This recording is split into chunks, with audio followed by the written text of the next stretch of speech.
সবাইকে স্বাগত জানাচ্ছি দ্য ক্রিকেট শো এর ফ্রি হিট সেগমেন্টে। এবার প্রশ্ন পড়ার পালা আপনাদের। প্রথম প্রশ্নে চলে যেতে চাই সরাসরি। মোহাম্মদ হাসান জনি তিনি বলছেন 28 রানে 4 উইকেট অথবা 103 রানে 6 উইকেট, 33 ওভারে অল আউট, সেদিন সবাই প্রাণ ভরে মিস করবে হয়তো মাহমুদুল্লাহ রিয়াদকে। হ্যাঁ, আপনি মিস করবেন? ইমোশনাল একটা কমেন্ট। আসলে এই দিনগুলোতে অনেকবারই বাংলাদেশকে বাঁচিয়েছেন মাহমুদুল্লাহ রিয়াদ।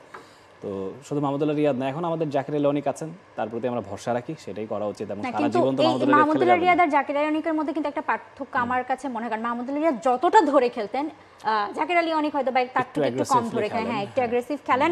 বাট হ্যাঁ, ওই সময়গুলোতে মাহমুদুল্লাহ রিয়াদ যেভাবে মানে স্ট্রাইক রোটেট করে করে তারপর মানে বুঝে বলেন না মাটি কামড়ে পড়ে থেকে যেভাবে খেলতেন, তার জন্য বাংলাদেশ অন্তত 150-200 রান আসলে পার হতো। হ্যাঁ তা ঠিক আছে, কিন্তু মাহমুদুল্লাহ রিয়াদেরও সেই উইজডম আসতে কিন্তু সময় লেগেছে।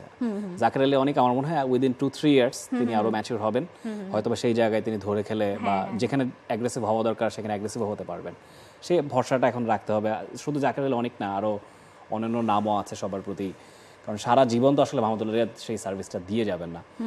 পরের কমেন্ট পথারা পথিক তুষার তিনি বলছেন কথায় আছে পুরান চাল নাকি ভাতে বাড়ে, তেমনি আমাদের সিনিয়র খেলোয়াড়দের বয়স বাড়ছে কিন্তু তাদের খেলার দারুণ একটুও কমে যায়নি, বরং আগের চেয়ে বেড়ে গেছে। তার প্রমাণ ঢাকা প্রিমিয়ার লিগে তামিমের ব্যাটিং বলে দিচ্ছে। পাশাপাশি ভালো মানের উইকেট হওয়ায় তরুণ ব্যাটার ও বোলাররা ভালো করছে এবার। আশা রাখি ভবিষ্যতে আরও ভালো মানের উইকেট ও প্রযুক্তির সেরা ব্যবহার দেখতে পাবো। লাইভে শুভকামনা রইল বাংলাদেশ ক্রিকেটের জন্য। হ্যাঁ, টি স্পোর্টস যেহেতু ডিপিএল এর খেলাগুলো ব্রডকাস্ট করছে, গ্র্যাজুয়ালি আমরা ইনশাল্লাহ সেটা পাবো। আপনি যেটা বলছেন আরও প্রযুক্তির ব্যবহার, সেটা হলে মন্দ হয় না, কিন্তু আমাদের আসলে লজিস্টিক্স বলুন, ইনফ্রাস্ট্রাকচার বলুন, সেগুলোর কিছু লিমিটেশন আছে। হোপফুলি সেটা আমরা আস্তে আস্তে এক্সপ্যান্ড করবো। আমরা কিন্তু আসলে এর আগে এনসিএল কভারেজ করেছি, একটা জায়গায় খেলা হলে না খুব ইজিয়ার হয়। মানে আমি নিজে বিকেএসপিতে গিয়ে বুঝেছি যে আমাদের 3টা আলাদা টিম একদম অক্লান্ত পরিশ্রম করে এই খেলাগুলো দেখাচ্ছে। তো এনসিএল এ যেভাবে, এটা অনেকে আমাকে বলেছিল পার্সোনালি, এনসিএলটা খুব সুন্দর দেখাচ্ছিল, ভালো হয়েছিল, ডিপিএলটা ওইরকম হোক বা বিপিএলও ভবিষ্যতে যদি পাই আমরা, তো হোপফুলি আমরা নিশ্চয়ই সেই জায়গায় পৌঁছতে পারবো। গ্লোবাল স্ট্যান্ডার্ডটা বজায় রাখা খুব ইম্পসিবল কিছু হবে না আমাদের জন্য, ইনশাআল্লাহ। পরবর্তী কমেন্ট রাকিব রহমান তুষার তিনি বলছেন কে হচ্ছে আগামী দিনের সাকিব, তামিম, রিয়াদ, মুশফিক ও মাশরাফি? বাংলাদেশ কি আজও তাদের মতো খেলোয়াড় খুঁজে পেয়েছে?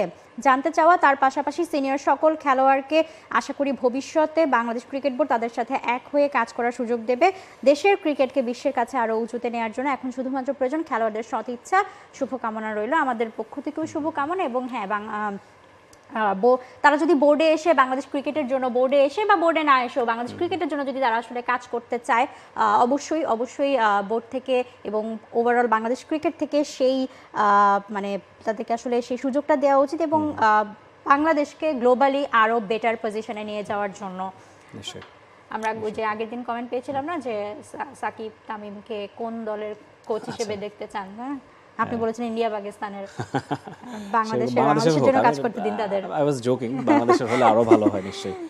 পরের কমেন্টে যাব আমির পারদান তিনি বলছেন আমার প্রশ্ন হচ্ছে মাশরাফি বিন মুর্তজা, মুশফিক, রিয়াদ, তামিম, সাকিব এরা মাঠ থেকে বিদায় নিচ্ছে না কেন অথবা নেয় না কেন? আমরা অন্যান্য দেশগুলোর ক্রিকেটারদের দেখেছি স্মরণীয়ভাবে মাঠ থেকে বিদায় নিচ্ছে, কিন্তু আমাদের ক্রিকেটারদের সমস্যাটা কোথায়? নাকি সেই বোর্ড কর্তৃপক্ষের সমস্যা? এখানে একটা ব্যাপার আমার কাছে মনে হয় কি, ফুটবলের কথা যদি বলি, আমি জলাতান ইব্রাহিমোভিচের কথা বলবো। হ্যাঁ, এসি মিলান তাকে যেভাবে বিদায় দিয়েছিল, মানে পুরো স্টেডিয়াম কাজ ছিল এসি মিলানের।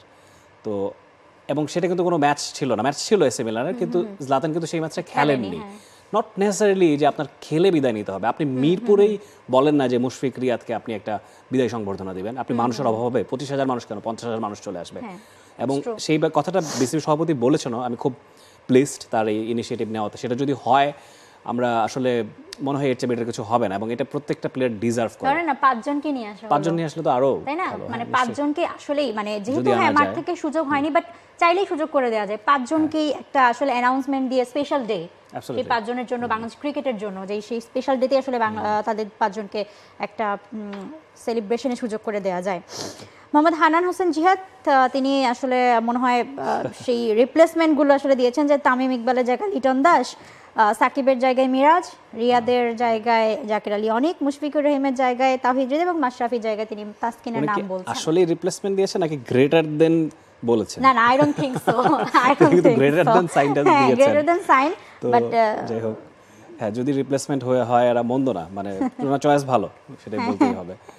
পরের কমেন্টে যাই, মাইমুনা করিম, তিনি বলছেন বিপিএল এ নিজের দল থাকলে কোন ব্যাটসম্যান এবং বোলারকে রাখতে সর্বোচ্চ দাম দিতেন? এটা কি বাংলাদেশের কথা বললেন নাকি ওভারঅল সারা দুনিয়ার বললেন? আপনি বলুন মৌ। মাইমুনা করিম খুব ইন্টারেস্টিং কমেন্ট করেন, আগের দিনও ভালো কমেন্ট করেছিলেন। হ্যাঁ। বাংলাদেশে না বাইরের? আচ্ছা ধরি আমরা বাংলাদেশেই ধরে নেই, বাংলাদেশে BPL এ ধরে যেহেতু। অথবা বাংলাদেশ সবচেয়ে গ্লোবাল বেশি, মিলিয়েও বলা যায়। হ্যাঁ। সবচেয়ে বেশি কাকে দেব? আমার মনে হয় যদি হয় নাহিদ রানার মনে হয় টাকা সবচেয়ে বেশি উঠবে। আমারও নাহিদ রানাকে আমি বোলার হিসেবে নিব। নাহিদ রানা। ব্যাটার হিসেবে আই উড পিক, এই মুহূর্তে আমি নাইম শেখকে নিতাম। তিনি হ্যাঁ দারুণ এই ছন্দে মুহূর্তে, আছেন। হ্যাঁ Naim Sheikh, BPL, DPL, NCL সবখানে ভালো খেলছেন। সবখানে নাইম শেখকে নিতাম। আর যদি সারা দুনিয়ার কথা বলেন, ট্রেভিস হেডকে নিয়ে আসতাম, ট্রাভিস হেড, প্যাট কামিন্সকে নিয়ে আসতাম। দুজন, হ্যাঁ এই দুজন আমার চয়েস। অস্ট্রেলিয়া থেকেই দুজনকে আনতাম। যাই হোক, পরের কমেন্ট এমডি আরিফুল ইসলাম মুন্না, তিনি বলছেন পঞ্চ পাণ্ডবের বিকল্প আদৌ কি তৈরি করা যাবে? তাদের থাকাকালীন আফসোস একটা আইসিসি টুর্নামেন্ট আমাদের হলো না। পঞ্চ পাণ্ডবের মধ্যে কার ক্যারিয়ারটা আরেকটু লম্বা হতে পারতো? বলুন মৌ, আপনি কার ক্যারিয়ার লম্বা হতে পারতো? সাকিবের তো লাস্ট টাইম খুব খারাপ সময় গেছে, কিন্তু ওইটা যদি মানে কাটায় ওঠা যেত তাহলে সাকিবের আরো সময় হয়তো বা ভালো যেত, কারণ স্পেশালি ব্যাট হাতে না জড়লেও তিনি বল হাতে কিন্তু বেশ ভালো কাজ করে দেন। আর লম্বা হতে পারতো না। আমার কাছে মাশরাফি হয়তো খেলতে পারতো না আরো। মাশরাফি আমার কাছে, আমি পার্সোনালি মনে করি তামিম ইকবাল আরও কিছুদিন টি-20টা খেলে যেতে পারতেন। 2020-এ তিনি সবশেষ টি-20 খেলেছেন। আমি মনে করি 2022 টি-20 বিশ্বকাপ পর্যন্ত তামিম থাকলে ভালো হতো, কারণ তার রিপ্লেসমেন্ট কিন্তু আমরা পাইনি। আমরা যে কমপ্লেনটা ছিল, তিনি অ্যাঙ্করিং রোল প্লে করেন, অনেক বেশি বল খেলেন, স্ট্রাইক রেট কম, রিপ্লেসমেন্টও তো আমরা পেলাম না। তো সেটা আসলে আমার মনে হয় he was very unfortunate in that perspective. পরের কমেন্ট, শেষ কমেন্ট মোহাম্মদ ইমরান মাহদি, তিনি বলছেন যত বড় টিমের সাথে খেলা হোক না কেন ফ্র্যাঞ্চাইজ ক্রিকেট খেলতে যেন কোনো সংকোচ না হয়। কেন সংকোচ কেন হবে? সংকোচ কোন ক্ষেত্রে বলতে বলেছেন?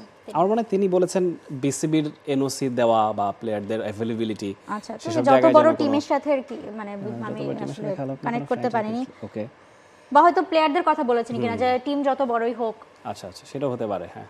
আচ্ছা যাই হোক, বাট হ্যাঁ ফ্র্যাঞ্চাইজি ক্রিকেটে বাংলাদেশের প্লেয়ার আসলে খেলতে পারবেন কিনা, এনওসির ব্যাপার সবকিছু নিয়ে আমরা আগের শোতেও কথা বলেছিলাম যে সুযোগ করে দেওয়া উচিত, কারণ গ্লোবালি যত বেশি কানেক্টেড হবে আমাদের প্লেয়াররা তত বেশি তারা শিখবে, শেখার জায়গা তৈরি হবে। ইন্টারেস্টিংলি আগের বারও আইপিএল এর সময় জিম্বাবুয়ে সিরিজ চলছিল, এবারেও জিম্বাবুয়ে সিরিজে চলবে।